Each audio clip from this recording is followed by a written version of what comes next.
For years, they lived exactly like everyone else.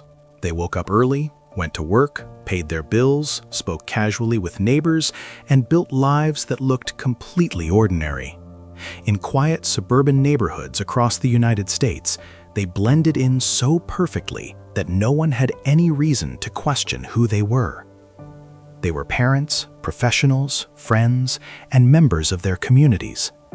But behind that carefully constructed normal life, there was a hidden reality that no one around them could see. Their identities were not real, their histories were fabricated, and their presence inside the United States was not accidental. They were part of a long-term intelligence operation designed to operate in complete silence, without drawing attention, without leaving traces, and without ever being discovered. For years, they succeeded.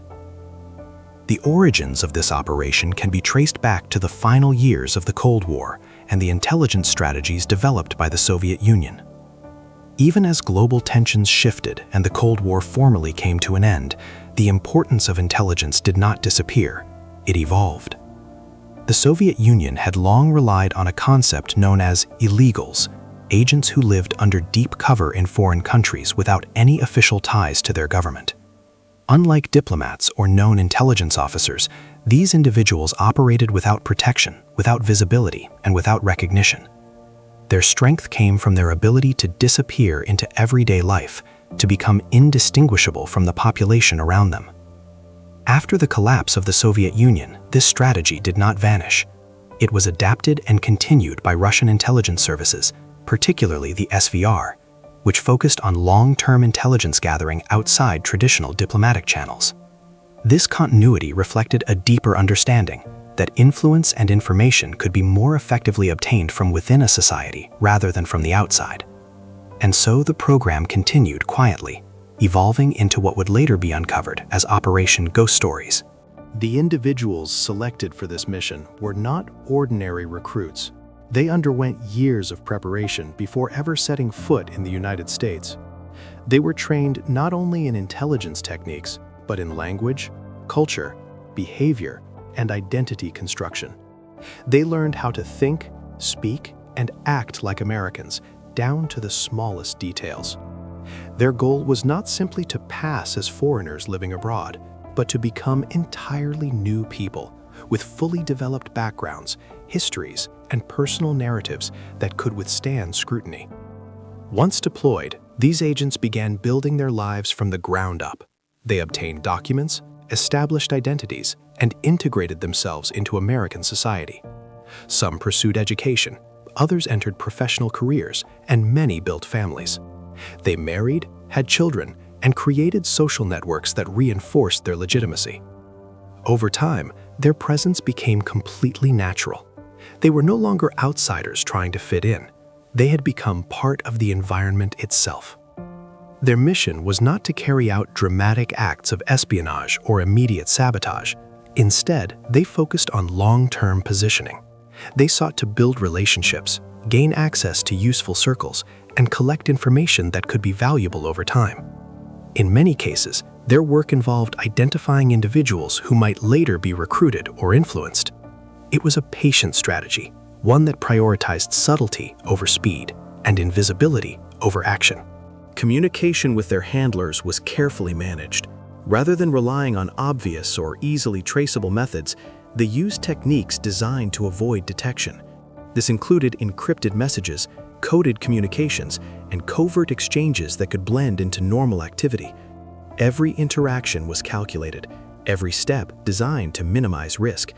The success of the operation depended entirely on remaining unnoticed. For years, this approach worked. The agents continued their lives without interruption, maintaining their cover and carrying out their assignments. But in the world of intelligence, time does not eliminate risk, it often increases it. The longer an operation continues, the greater the chance that something, somewhere, will begin to stand out. And eventually, that is exactly what happened. The investigation that would eventually expose the network was not triggered by a single event, but by a series of observations and intelligence developments. U.S. authorities, including the FBI, began to identify patterns that suggested the presence of deep cover operatives. These patterns were subtle, often involving behavior that did not quite align with the identities being presented. It was not enough to confirm suspicion immediately, but it was enough to justify closer attention. Over time, that attention turned into a full-scale investigation. Surveillance operations were initiated, communications were monitored, and movements were tracked. The process was slow and methodical, reflecting the complexity of the case.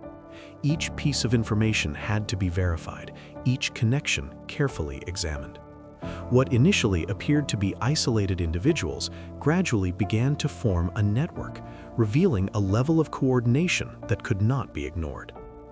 As the investigation progressed, the scope of the operation became clearer.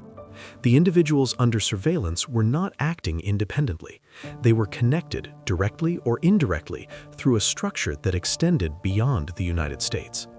This realization confirmed what had once been only a possibility, that a long-term intelligence network had been operating within American society largely undetected for years. In 2010, after years of investigation, the decision was made to act.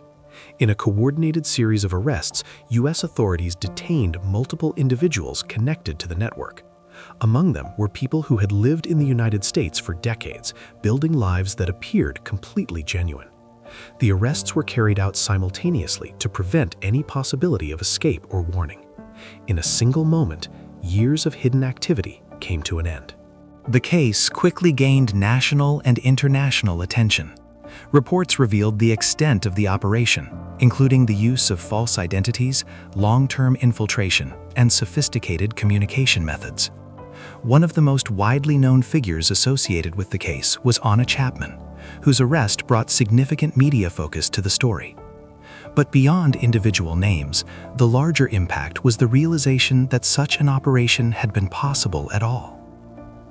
The resolution of the case came through a diplomatic exchange between the United States and Russia. The individuals arrested were eventually deported as part of a spy swap, returning to Russia in exchange for other individuals held by Russian authorities. This outcome reflected the complex nature of international intelligence, where even the conclusion of an operation is shaped by broader political considerations.